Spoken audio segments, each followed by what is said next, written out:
designer. I'm chief curator of Photo Israel. And this is our second week in a row doing an international event around the Meitar Award. Still very exciting what this difficult period enables us to do, because we have panelists from different countries and we have audience from all over the world, and it's a nice opportunity. So we're honored to host our fourth panelists today. We thank them for taking the time to being with us and for taking their time to be part of the Meitar Award, either as jury or as media partners. So today we'll hear from Michael Benson, founder of Candlestar and Photo London, of Sian Davey, a photographer, artist from the UK, Grzegorz Kosmala, founder and director of Blow Up Press in Poland, and from Erik Vroons, editor, GUP Magazine, chief editor. So also I want to greet Eyal Landesman, our founder and director. So Eyal, say hello. And we're also glad to have Daphna Meitar Nechmad here with us. She's the representative of the Meitar family. We thank her again for her family's long year cooperation and trust, the 5th year already. So I'll begin with sharing some details about the Meitar Award. For those of you who heard me last week, I apologize, you know it's not long. It's important for us to talk about it because it's very unique this year. It's different from all the previous years. And then we will hear from all the panelists and they will answer your questions. So I'm sharing my screen. Wait just a minute.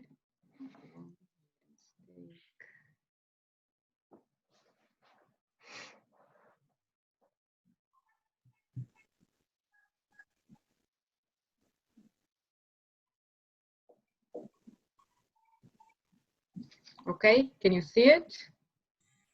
Anyone in Bal? Yes. Okay. So this image that you see here is by the winner of last year's Meitar Award, Gloria Oyarzabal. I hope she's here too. And we just heard her inspiring lecture last week. So just a few words about us. Photo Israel and Meitar Award is part of our projects. Photo Israel is a not-for-profit organization based in Israel, dedicated to the promotion of photography, both in Israel and abroad, with the vision of a better society through photography. We do this through year-long projects. We do a lot of social outreach projects, and we have our annual International Photography Festival, which will be its 8th year this November. We're planning to hold the festival despite everything that's going on, again in a unique edition. We'll send you details about that very soon, so stay tuned. And we're here today as part of the Meitar Award, which is now online for the 5th year. So just a few words about previous year's awards. About previous winners. Each year there are 20 finalists who exhibit in a group exhibition. I'll tell you a bit more about that soon. And one winner out of the finalists. It's important to say at this stage that the judging is all anonymous. The jury doesn't receive any details about the photographers other than the photos that they sent and their artist statements. So it really enables everyone to win as long as you have a very good story and excellent photographs. So the 4 previous years, our first winner in 2016 was Doron Oved. She's an Israeli photographer with a very intimate, poetic body of works. Next year, we had Christian Werner, who is a German photojournalist with the coverage of the persecution of the Yazidi community in Iraq. Next year, we had Mark Orem-Leklef, which also I saw has joined us this evening. So hi, Mark, with a beautiful semi-documentary, semi-personal project. And last year's winner, who will exhibit her works this year, Gloria Oyazarbal. So a bit about the awards in previous years. As I mentioned, there were 20 finalists each year who exhibited in a group exhibition in the same year that they won. This will also happen this year, meaning the 20 finalists will exhibit a group exhibition in this year's festival. Here you can see documentation of the last two festivals. And last year also we had this exhibition travel to Head-On Festival in Sydney, Australia. And as I said, the winner exhibited a solo exhibition each year. So Gloria's exhibition will be this year. And now I'll show you a short film about what we're doing in this unique edition this year. מדוע מכסת הסועדים במסעדות גדולות וקטנות?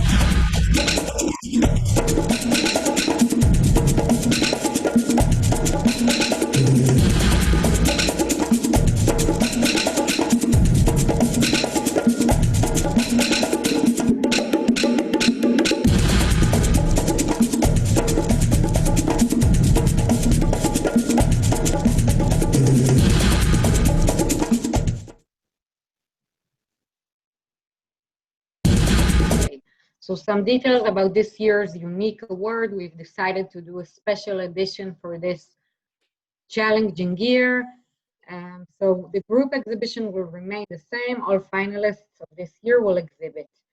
But the winner will receive a 20,000 worth grant for the publication of a professional photography book through our partners in Blow Up Press. You'll hear some more details about them later. The winner will be announced this November as part of the festival, and the book will be published and launched next November at the next festival in 2021. And the book will be distributed through various professional platforms around the world, and the winner will also receive royalties from the sale of the book. And I would like to say a few words and thank our wonderful jury. Some of them are here this evening.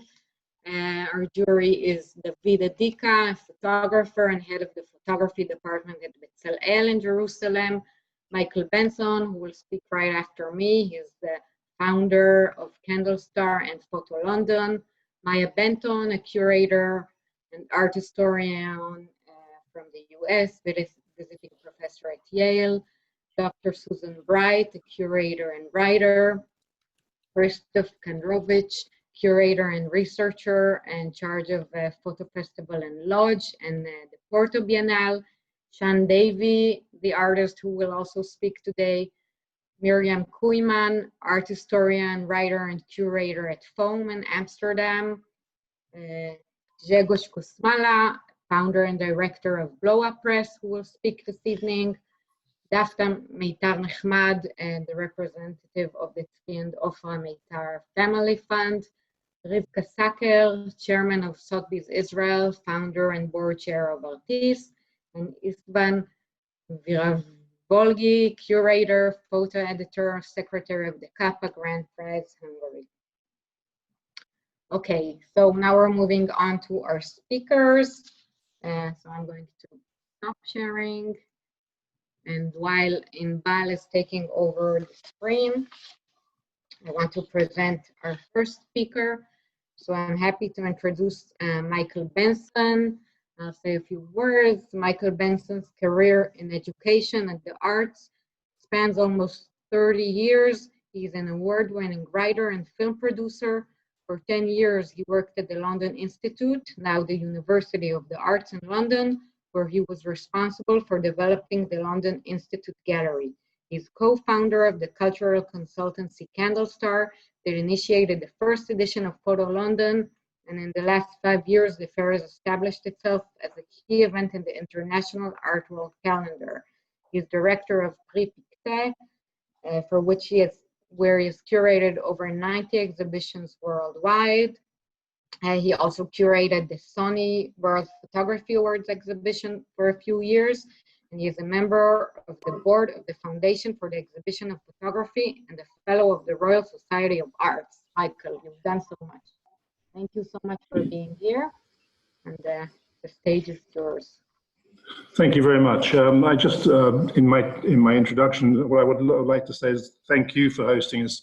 The last time we spoke, I talked about the Prix Pictet, which is a project that I direct with Stephen Barber, who spoke with me at the festival last year. So I want to start by talking about the Prix Pictet, because what we have done with the prize every year is to have our major award ceremony at the V&A and then tour the world, showing the photographs to an adoring audience everywhere we've gone.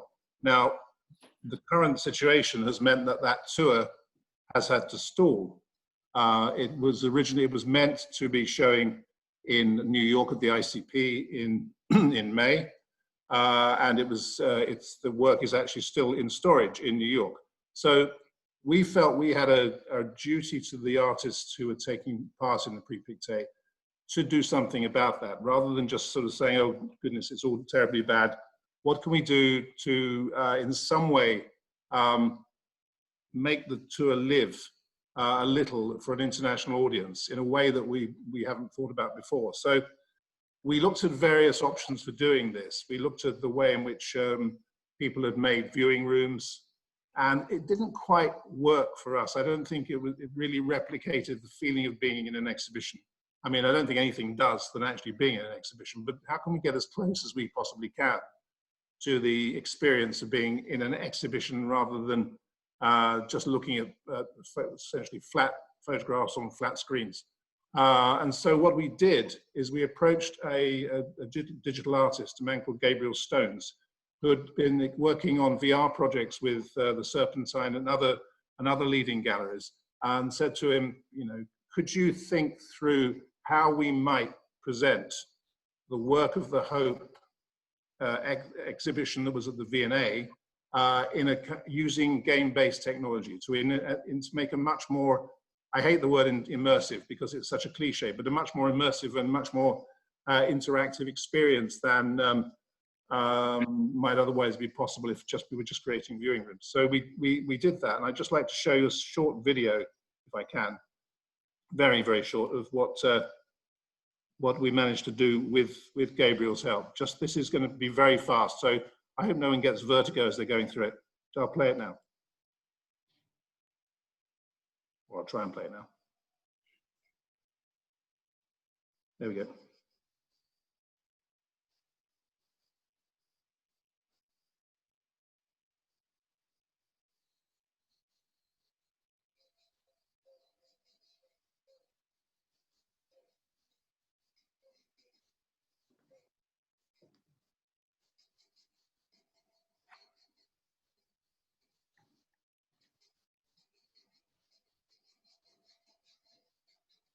Okay, so that just gives you a flavour of what we were doing. That was a much longer version of that online on the website, which you can see. Actually, it'll probably be there for a very long time. We were thinking it'd only have a short life, but actually it's going to be there. It's also been promoted by our partners at the Financial Times, so that people can actually go online and see it. The next thing, I'll just have to stop this. The next thing we did was to think to ourselves, well, that's all very well for the artists who've been shortlisted for the Prix Pictet. At least we're doing something rather to replace the tour that we would have otherwise had. And I should say, actually, the tour, we hope, is going to restart in Lausanne in September. We hope to open in the ICP at the beginning of September too. So we're hoping that we will be able to restart, but like everything else, it's a little bit uncertain, but we very much hope that we will be able to. And we hope that we will be able to bring the show for the Prix Pictet to Tel Aviv at some point in 2021. That's all very well for the current group of 12 artists who've been shortlisted for the prize. So we thought, but then we started thinking, well, the lockdown has generated an enormous number of images. Many of them, have become rather cliched. Pictures of animals wandering through empty streets, or people looking kind of miserable and lonely in their homes. So we said to ourselves, well, look, the thing about the artists who are being shortlisted for the Prix Pictet is that they quite often move us beyond cliche. They move us into areas which are unusual and unexpected, and they do things in ways which we hadn't really anticipated. So can we find a relationship with a media partner who will actually enable us to do something with one or two of the artists who've been previously shortlisted for the Prix Pictet? And working with the team at The Guardian, we made a plan to have 4 commissions. We commissioned Nadav Kanda, Alexia Webster, Rinka Kawuchi, and Rina Effendi to make a series of photographs which were their personal responses to the lockdown. This work is, I think, is still online at the Guardian website, but each of them, I think, came up with a series which contains images we simply would never have expected to see. And that has actually prompted us to think a stage further and say to ourselves, okay, this was a really intriguing project. Let's see if we can make a book. So let's write to everyone who's ever been shortlisted for the prize and see what they've been up to over the last 3 or 4 months. And the responses we got back are phenomenal. I think we have well over now half of the artists who've ever been shortlisted for the prize. We will make those images into a book, and we'll publish it at the end of the year. So we're taking photography into different arenas, and it's actually the crisis which has forced us to do that. So elsewhere in my universe, we also, as you know, we produce Photo London, which again was due to be happening in May. The fact that it wasn't was a bit of a problem. In fact, it's a lot of a problem, but that's a story for another day. But we said to ourselves, how can we respond to this absence of activity, the fact that we're all frozen in our homes? And for a long time, we've had an ambition to pursue something called the Photo London Academy, because our backgrounds, my founding partner, myself, Fariba and myself, we've come from an education background, and we felt very strongly that part of our role is an educational one. So we said, this is the moment, surely, to launch the Photo London Academy. And we were very fortunate to get some emergency funding from the Arts Council of England to help us do this. And we were able to release free of charge a talk every day. And that's been going on throughout the lockdown period. We've actually almost exhausted our archive. So we're now going to think about how we can begin to present work in a live context. And we're very fortunate to have very recently, as recently as this week, signed up Nikon to work with us. Nikon have their own school, as many of you will know, and that relationship will enable us to extend our live work. We will also continue to publish an online magazine, a weekly magazine, and we will do a series of partnerships with artists in something called Connect, which is a series of projects that we will work on from time to time with different artists, as well as doing Instagram Live and stuff like that. So we're developing the Academy while the fair lies becalmed. And just to finish, because there is a terrestrial life beyond this online world that we're living in at the moment, we will plan with Nikon's support and with the support of various other people, including the Mayor of London's office, to make a version of the fair at a new location, Raising Gardens in London, on the 7th to the 11th of October at the same time as Frieze. So we've gone through this, through the loop. We hope we will be able to do that. There's still some uncertainty about that, but that has more to do with the numbers of people who will be allowed to actually be in one place at one time. And of course, that will be supported through an online talks program. We will also have in association with Artsy, we will create an online space for our galleries, including some of the galleries who've been unable to travel, because there will be many who simply aren't able to make the journey. So we're trying to use now a combination of online and terrestrial rather than just simply relying on the terrestrial fare. So that very, very fast is quickly rather is where we are at the moment. Anyway, that's I hope I haven't gone over my time, but that's where we are. Great. Thank you, Michael. And I think you've addressed issues that everyone asks about, and the questions people kept asking what you're doing these days. So you really, you know, it's very relevant to talk about it. That's thank fortunate. you. Good. Yeah, and I'll address some more questions to you after everyone finishes. Okay, great. Thanks a lot. And while Inbal is putting on Sian's presentation, then I see you, Sian. Inbal, can you unmute Sian, or can you unmute yourself? Wait. Yeah, okay, you're unmuted. Yeah, okay, great. So it's great to see you. Love to see you too. Sian Davey is a photographer, one of my personal favorite photographers. So I'm very moved and excited that she's here this evening. Sian has a background in fine art and social policy, and for the past 15 years, she has worked as a humanist psychotherapist. I don't know if you still do, you can tell us later.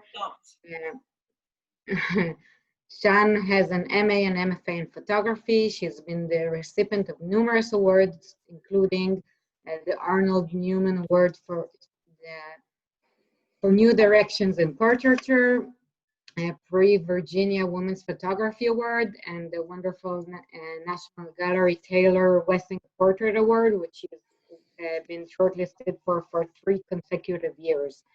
Her book, Looking for Alice, was shortlisted for Paris Photo Aperture Best Book Award and shortlisted for the Krasna-Krauss Foundation Book Award. And her second book, Martha, was also recently published with Trolley Books. So thank you, Sian, and please.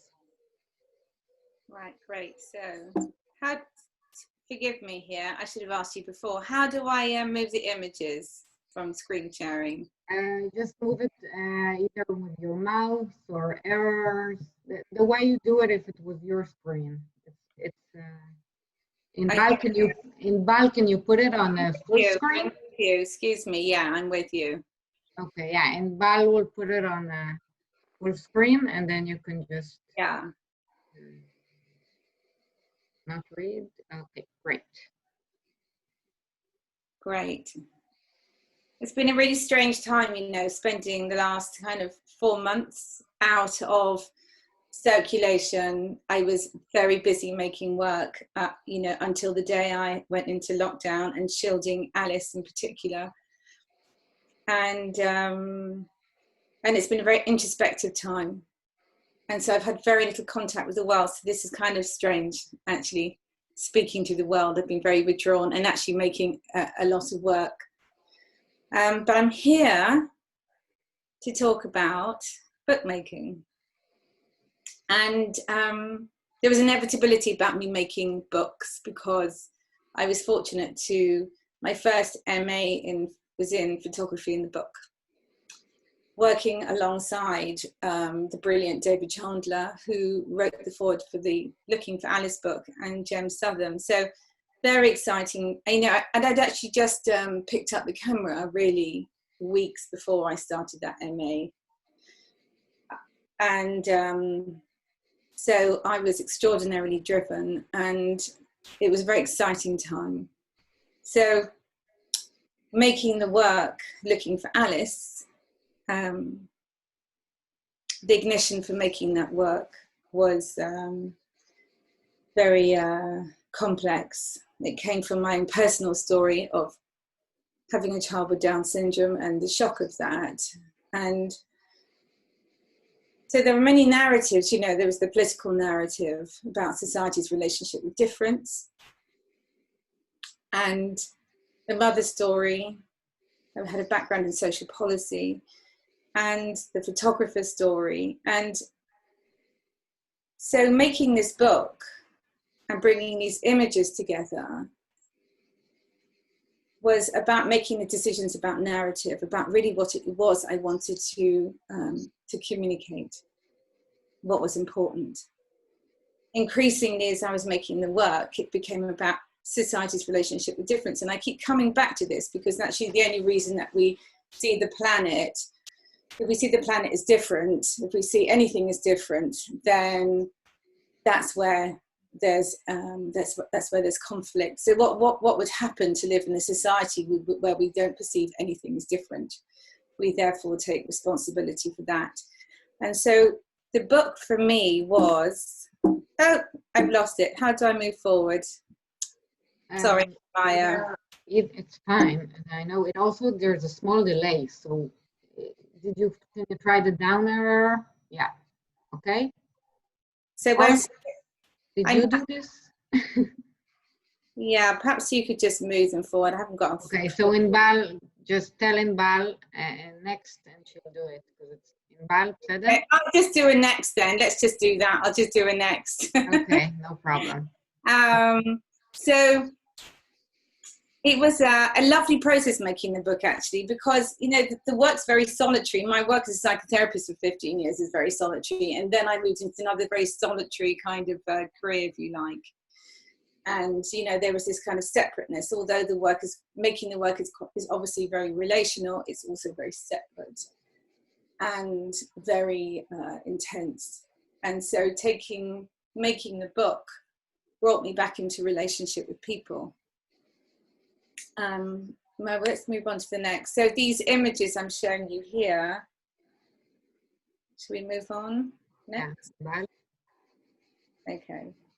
Actually, do you know, just move on. It's fine. Just move through them and I'll just talk generally about the making of the work, bringing it together. So it was, how are we doing? Excuse my terrible incompetency, I should know. No, we were fine.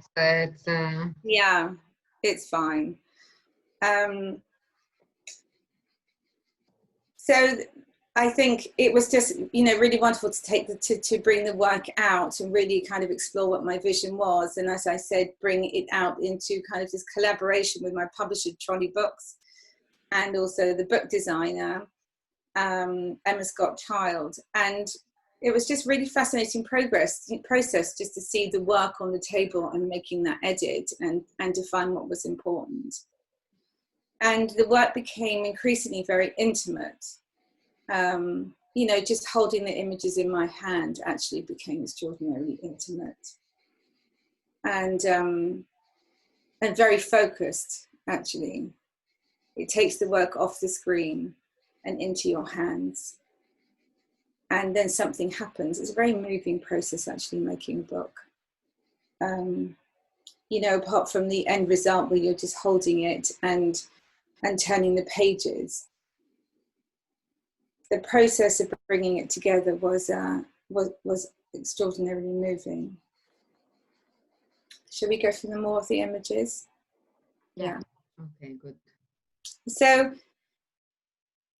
what I found going through the edit was the political, the social narratives, the mother story began to emerge, and I began to see what I had been shooting.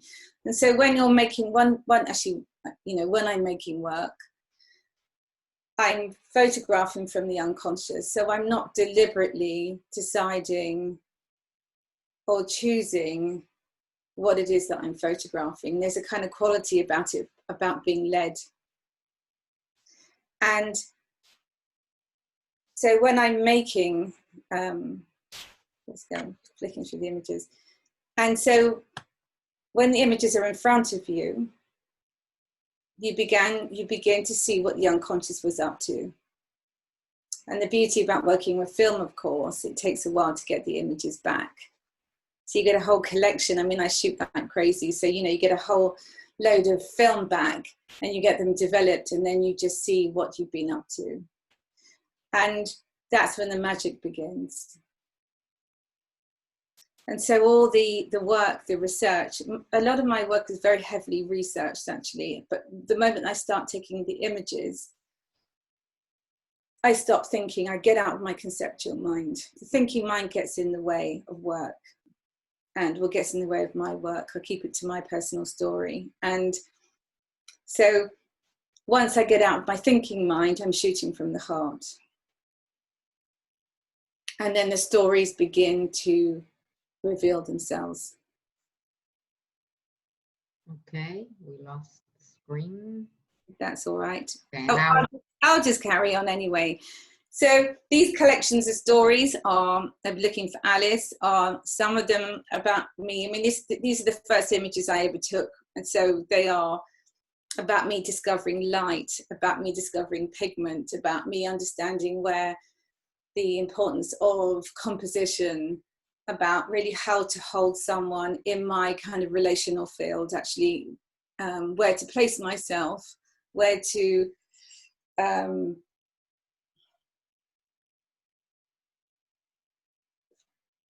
not really interrupt the chemistry of what was in front of me. And so this is Martha. Hello, Martha. So that was the process about shooting it. And then, as I said, it was kind of seamless. I just went into making a book. But at the same time as I was making that book, I'd already produced half the work of Martha. Because again, going back to kind of taking pictures, for me, I didn't really compartmentalize my practice into, I'm making a book and then I'm going to start photographing. The work's continuously moving. So I photographed, by the time I'd published Looking for Alice, I'd already created half the work for Martha. It's so interesting for me. The Alice was, the book was launched in Paris at the night of the attacks in Paris, which is, I forget how many years ago, 5 years ago, probably now. It was an extraordinarily painful night. And I walked home having launched the book to sirens screaming everywhere. And it was a really profound night on many levels, obviously. And it was and somehow it felt something about society's relationship with difference and how these children, and if you're different, have been discriminated and prejudiced and traumatized forever. And so somehow that night reflected that. Martha was a very different story, and it was a very joyful piece of work to make, much lighter. It kind of responded to a different part of me, actually. And it responded to something about something that I hadn't experienced in my own childhood, which is particularly problematic and traumatic. And somehow it was a search for something that was different, that was felt as different. And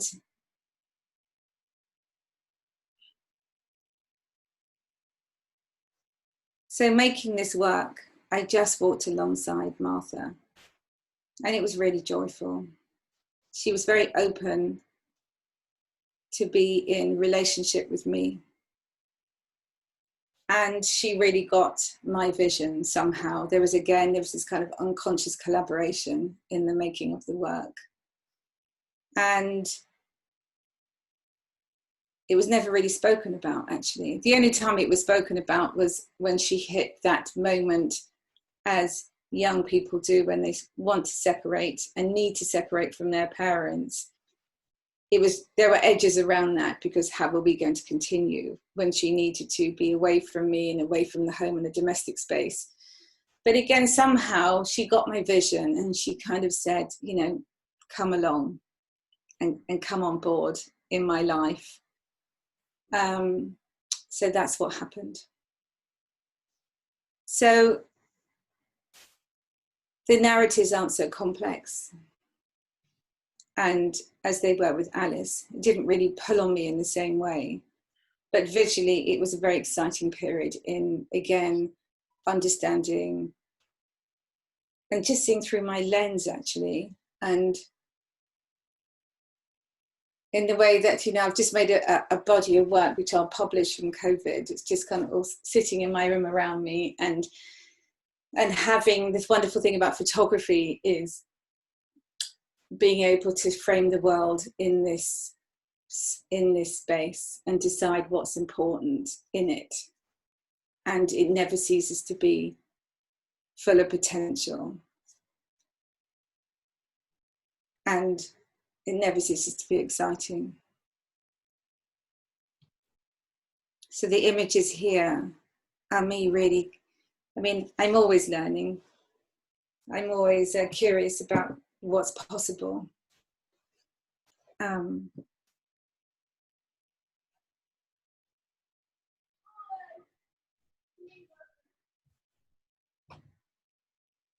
I ask you one question? Yeah. What you're currently working on?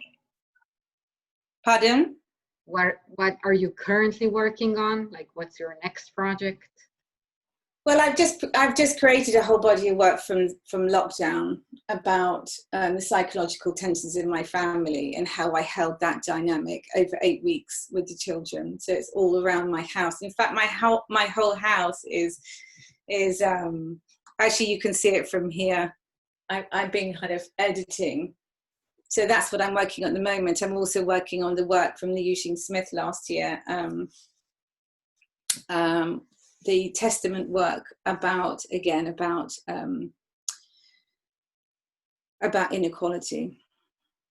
the economics of equality. So I'm kind of again leaning back further into my social policy. So that's kind of what I'm up to. So I'll be returning to that story, to that narrative, as soon as I can escape from my house, which will be great. I want to escape very soon. But in the meantime, I've got plenty going on with the last 8 weeks of shooting.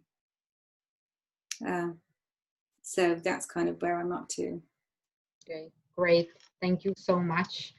And we'll ask you more again at the end.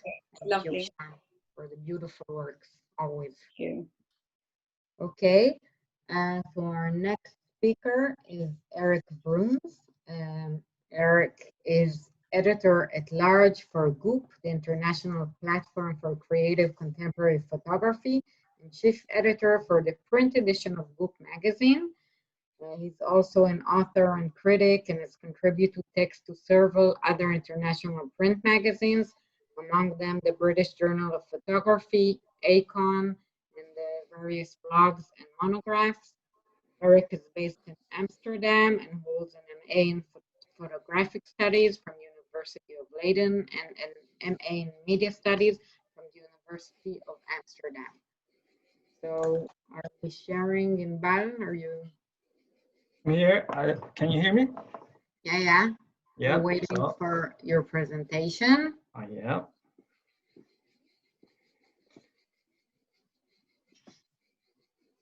In Bal.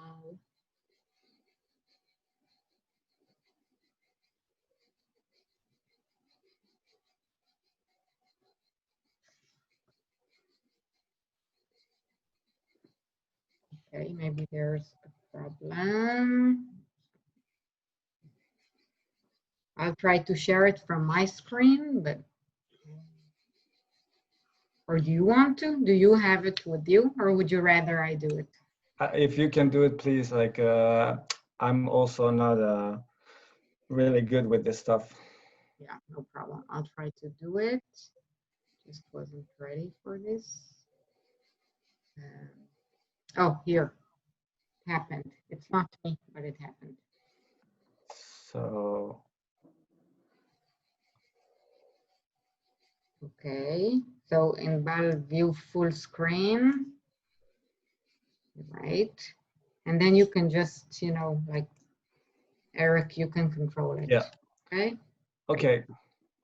Yeah. So thank you for this invitation. I had a few actually in the last couple of months, and I really resigned most of them. I really, I'm a writer, and I like to hide behind the paper.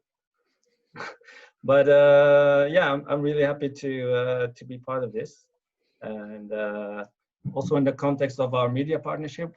Maybe I will say something about that later.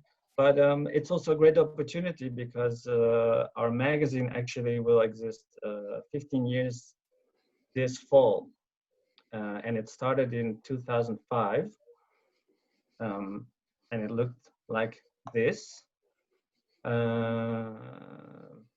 A5 format print magazine, which was initiated by the gallerist Roy Kaman and two guys of my age at that time, so in their late 20s, I think, like me, yeah, late 20s, and they just wanted to make a photo magazine, which at the time didn't really exist. In 2005, I think it was around the time that also Fall magazine started, and of course you already had British Journal of Photography and Aperture, but the kind of magazines that you found in our magazine shops were mainly gear related. They were about cameras, and or they were really specified to an already connoisseur audience, and so they really wanted to make like an introduction to contemporary photography. Never really with the intention of making more than one issue. They just wanted to start with bringing a new title, and they just made one, and they drove around in the car and then just offered it to museum shops and magazine shops, and from there on it just continued to to today. The GUP, it's like, I had this question a lot, so I thought to maybe explain. It's an acronym for Guide to Unique Photography, which actually arrived from the name of the gallery, which was called Holland Unique Photography, and it was its own vehicle, but it was also meant to promote in the very early stage Dutch artists, and the magazine was also bilingual, and yeah, so it was meant to promote not only Dutch photographers, but also what was going on in the Netherlands related to photography. And around that time, we also saw we saw actually the launch of a few photo museums also, like Foam and Huis Marseille, both in Amsterdam, and the Netherlands Photo Museum in Rotterdam also started around that time. So it was a good time to launch a magazine. I don't think it would succeed in the same way if we would start today. I'm pretty sure of that. But the first 5 years, I was not involved in the magazine. I was actually not involved in photography at all. It's only that I started my MA in photographic studies with Susan Mercelos in Leiden. And so I'm basically trained as a curator and maybe a photo historian, but I just offered my services to this magazine that I then found out about if they needed a writer. And they actually said, well, we kind of also need a chief editor, so can you be that one? Can you do that too? So yeah, that was a good entrance. And I'm still doing that since 2010. When I started, the magazine had 6 issues per year, and each one has a specific theme, but we kind of choose the themes to be broad enough to include all kinds of photographic practices, but they're mainly in the realm of creative documentary and art photography, and actually something that I recently, I'm also working for World Press Photo sometimes, and I also had discussions there about photojournalism, and I want to really propagate creative visual storytelling, and I think you can see already that maybe before there were more strict divisions between photojournalism and art photography, and I think that in the time that the magazine developed, you could also see that photography was developing in a direction where they were more merging together. So that really all came together in the editing process also of the kind of photography we propagate.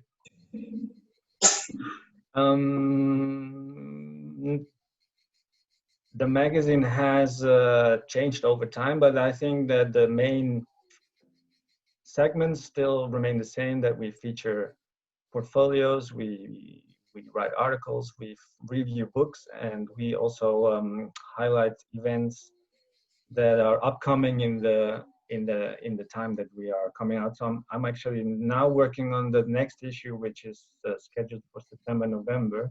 I'm kind of always working into the future, and that's very challenging, specifically, as you can imagine, since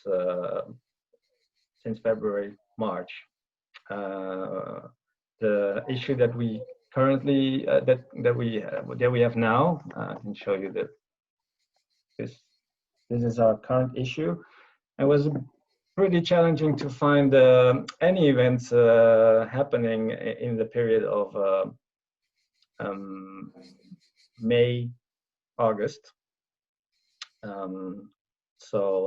But we kind of just mention them anyways, even though pretty much all of them have been canceled along the way. But in a way, that will be like also an archive of that period of our lives. So that's how it is. And as you can also see, maybe from the screen, is that we have just been really not so rigid with how we make the covers. The one on the right is by Peter Hugo, and we cannot show nudity, or we would be banned from retail.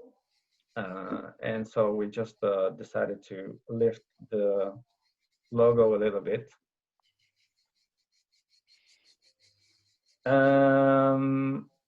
In 2010,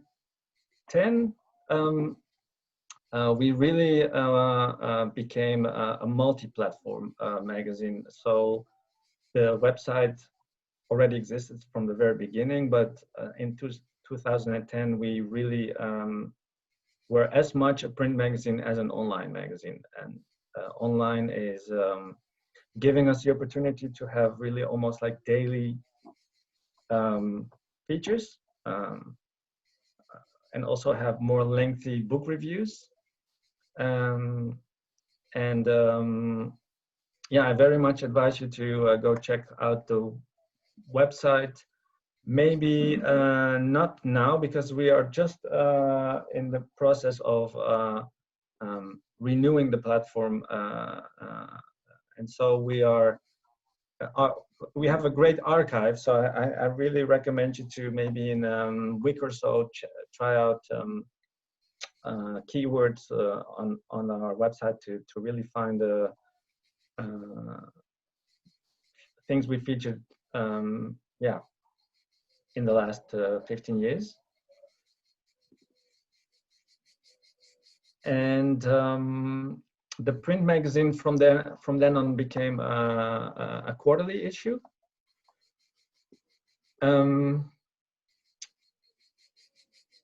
And it has this very particular size, which is, yeah, as I just showed you, it's rather a small magazine, small in size. So that's always what people find noticeable, that we are having a deviating measures.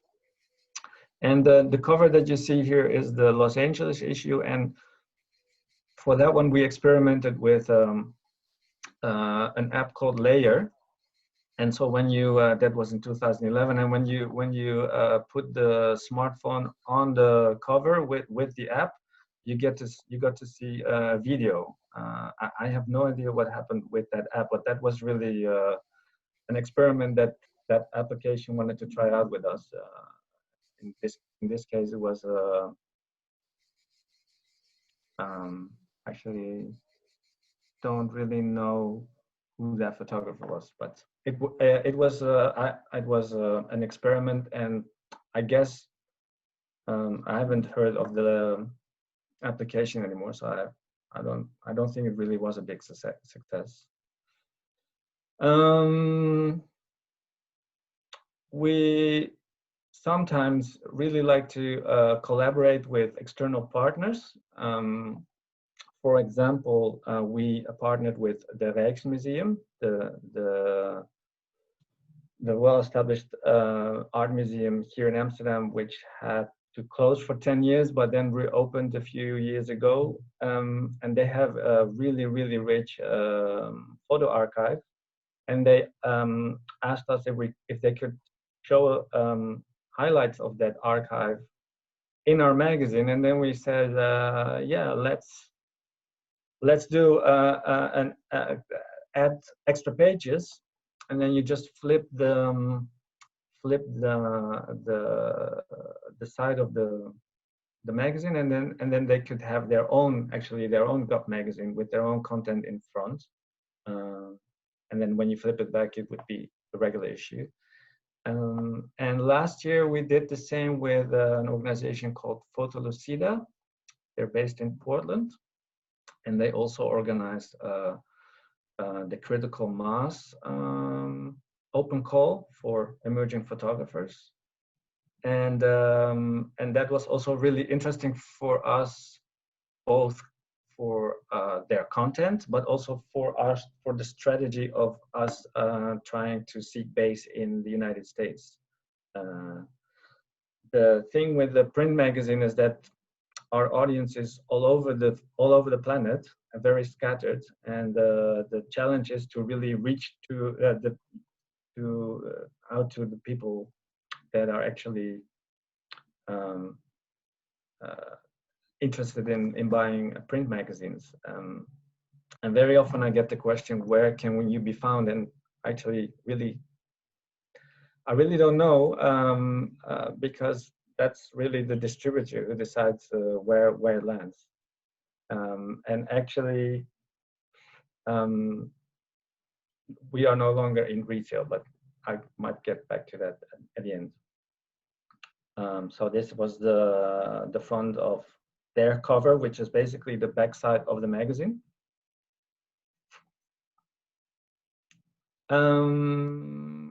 Another kind of collaboration we do is maybe what we call a barter deal, and so we always have like a little booth at the entrance of Paris Photo every year, where you have the magazine booth, and that is a really great platform for us to showcase ourselves, and in return they get an advertisement, and yeah, that's great. And we have media partnerships this year with Photo Israel, but also with the festival Breda Photo Festival in the south of the Netherlands, and also with the online platform PH Museum, Photographic Museum of Humanity.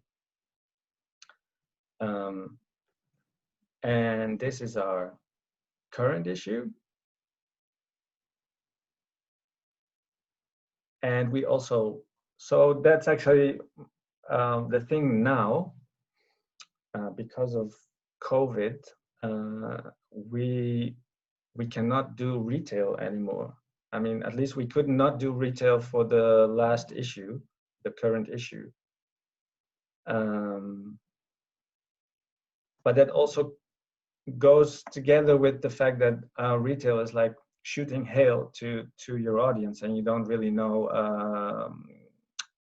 where it is and how people can find it. So we now really focus on subscriptions only, and some retail through our online platform. So we build a shop on our online platform. Okay, Erik, I'm sorry I have to stop you because we're like. You're running out of time. Yeah, okay. So that's actually it for the magazine. Thank you very much.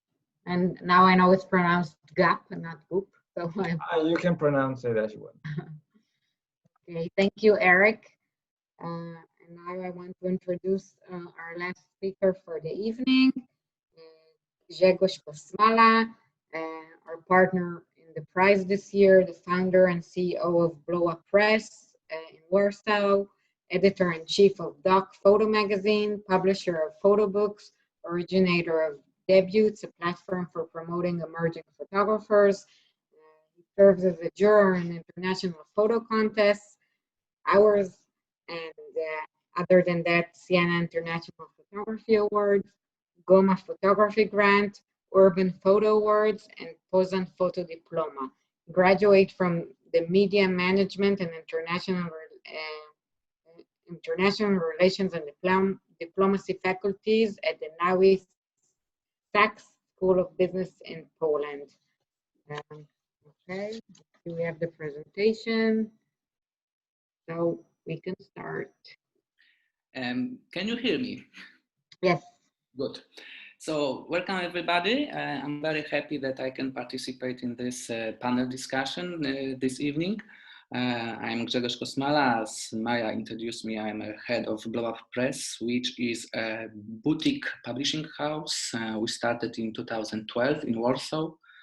We are a family-run business, so just two persons behind the entire company.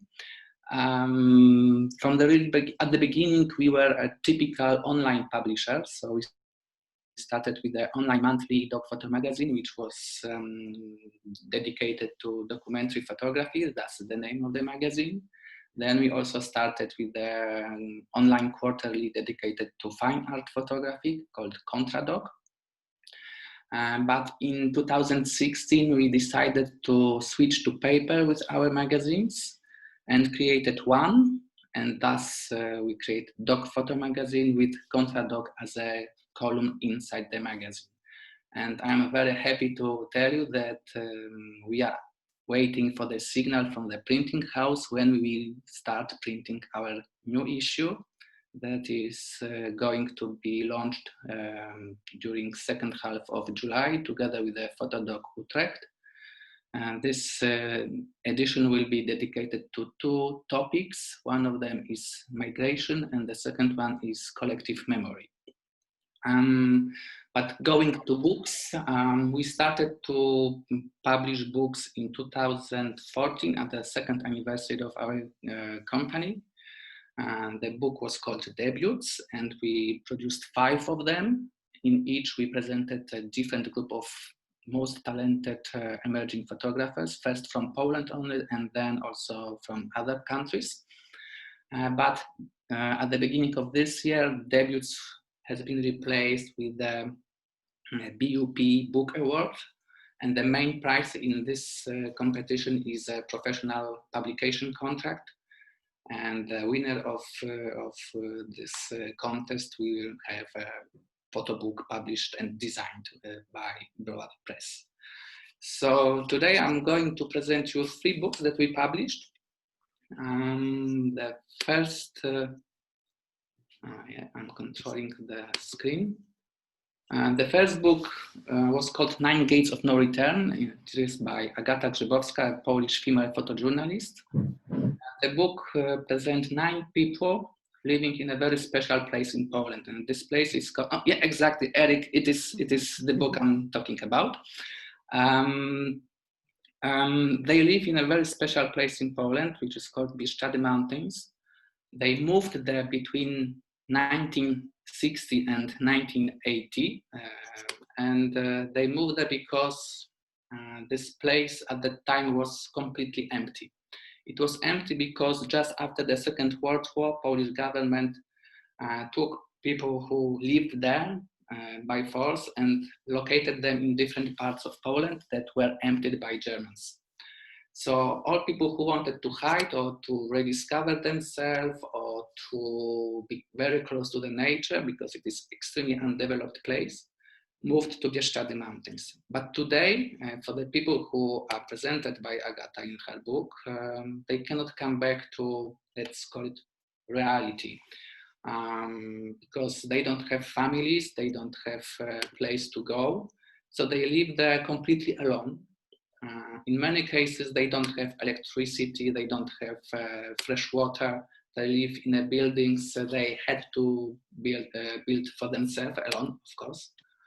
But what is surprising, they are very happy because of this situation. They are far away from the politics, they are far away of current problems of the world, including COVID. Just one of the persons which is presented in the book is unhappy because of the situation. He was forced somehow by his mother to join her in the study, but after she passed away, he is completely alone and he is afraid that if anything happened to him, no one would notice it, and it is very true. The book is divided in two parts. The first one includes only portraits and landscapes, while the second one, you can see right now on the screen, includes fragments of interviews Agata did with them, and includes also some photographic notes done by Agata. The second book, it was launched in 2018. In March. It is Land by Lorenzo Castore. Lorenzo Castore is an Italian photographer who is in love with one special place in Poland, which is called Silesia. Opposite to Bieszczady Mountains, Silesia is the most industrialized part of Poland, and also a place of very complicated history, because it used to be part of Germany, it used to be part of Austrian-Hungarian Empire. Now it is part of Poland. So there's a mixture of many different cultures, religions, traditions. And Lorenzo visited Silesia and Gliwice in particular twice. The first visit started in 1999 and it took 3 years for him to complete it. And then he came back to Gliwice in 2018 because he was invited by Museum in Gliwice, which is also a co-publisher of this book, for the art residence. And the book follows both visits, so it is again similarly to Agata's book, divided into 2 parts, printed on different papers to follow the time difference. The first part includes pictures taken during the first visit, the second part during the second visit. During the second visit, which Lorenzo was very close to refuse to come to Gliwice because he doesn't come back to places he already photographed. But in case of Silesia, he knew that there was something he had to finish. And during the second visit, he focused on teenagers because back in 1999, he felt like a teenager. He was then at the beginning of his photographic career, and 2 years ago, he was already established and a very well-known photographer around the world.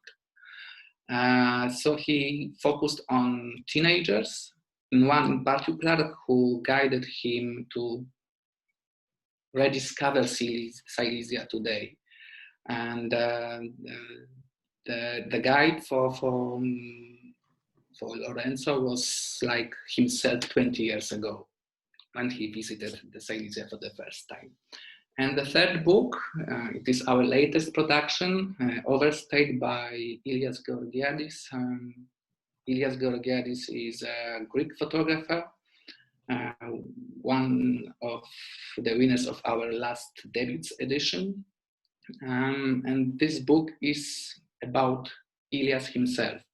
It summarizes 12 years of Ilias' life experiences. The book is considered as a diary, so everything inside is like a personal publication by Ilias. So everything is handwritten, including our editorial page, including the copyright page. It is one of the not so many books that we published with soft covers. And as Ilias says, photography for him is the missing drop between reality and dream. And this book follows exactly this approach. It is very magical, it is very personal, and it presents different stages of Ilias' life, his fears, his hopes, his love. All of the books that I presented are available on our online store, which is our website address. You can find them directly there under different, under the Our Books link. So it is all from me. Okay, thank you. Now I'm having a technical problem. I can't see anything, but okay. Okay, thank you so much. It was interesting. The books are beautiful, and I think it was very inspirational for everyone that's going to submit. I want a book with you, but I'm not a photographer. Okay, so we're a bit running, we ran over our time, so I think I'm going to ask one question each of you from the questions that were sent. So let's begin with Michael. Michael, you're here, right? I see. Okay, so a question that was asked for you is, what advice do you have for photographers who are bad business people in getting representation, selling works, having their works showed, etc.? Go and talk to a photographer who's done that before. It'd be my advice. Or failing that, go and talk to a dealer. But don't go to a dealer at an art fair, because they won't give you advice at all. Yeah. They're there to sell, to do the work of selling. So I would certainly get advice of people who've done this before and been down that road. Many, it's a problem we have actually in the UK with artists, not only photographers, but a lot of artists who graduate but have no idea how to do things like write an invoice or work their business. So getting advice of people who've been down that road, I think, is really, really important. Okay, yeah. There was one question that, I'll ask because it's short, is will Photo London return to Somerset House? Hopefully.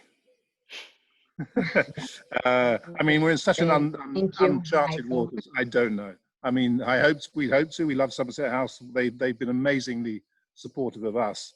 So I hope we can return that. But there's, the times are challenging financially, and in various other ways too. But with a fair wind, yes. But it'll take some clever collaboration from everybody to make that happen. Yeah. Okay. We hope so. We hope to be there soon. And thank Cross you. everything. And okay, Sian, one question for you that was asked is, how do you manage to keep developing as an artist? That's a big question, isn't it? How do I keep developing as an artist? I think really staying attuned to my own personal process. I think my own personal process is reflected out into my work. And it's always an interesting question. It's like, where does the work coming from? And I'm just responding to my own personal narratives. I'm responding to what happens in the world. I keep very alive and very attuned to, to what's happening inside and what's outside. And I think the work comes from that. Yeah. I also look at books. I go to exhibitions. And I also write. Writing is a big part of what I do. So I keep journals, and so all these things become catalysts for ideas. Okay, thank you. Thank you.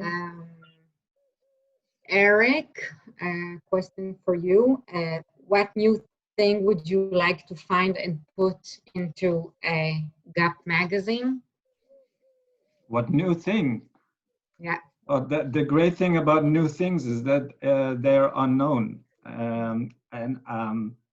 If I already knew now, it wouldn't surprise me. So I really want to stay surprised. And I'm amazed that it's still possible. You know, I mean, I do see a lot, but I still also very much have an appetite for seeing new ways of dealing with photography, and also just, as Sian said, I think it's just a matter of artists just keep staying close to themselves and just see self-expression. I think that's what I want to see. Yeah. Okay, good. Yeah, we all do. That's what makes it all interesting. And Grzegorz, one last question for you. Okay, someone wrote a little story, but I think it's interesting. That he was a student in a student exchange in Poland, and felt a lot of similarities between the culture and people and politics of Poland and Israel. But in the art field, that he feels it's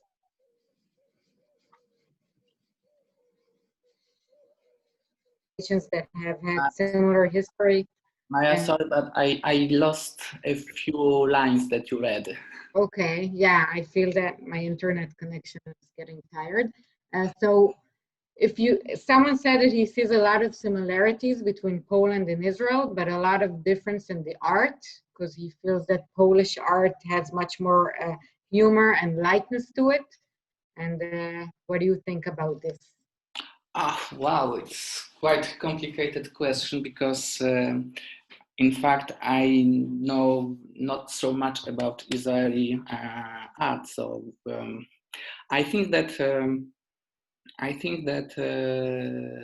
the person who asked this question has very much right, unless he or she didn't put it in a story. Yes, definitely. I think that our both nations are very much in common, and we share very difficult history. So also this has some impact on our art today. And that's why I'm so excited to produce a book that will want to produce a book based on the project that we won in Photo Israel.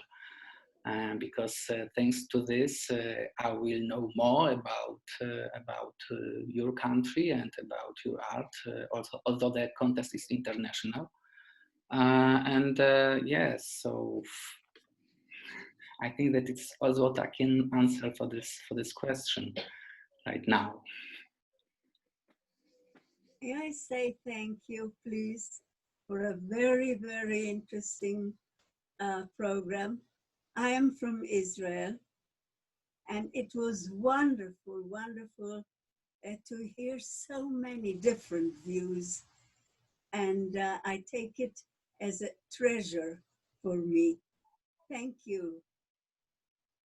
Thank you. Thank you. And thank you, everyone, all the panelists and all of you who joined us. Thank you very much. It was really interesting for me, and I'm sure for everyone else. Thank you. Pleasure. Thank you for hosting it. Thank you. Thank you. Thank you. Thank you very much. Thank you.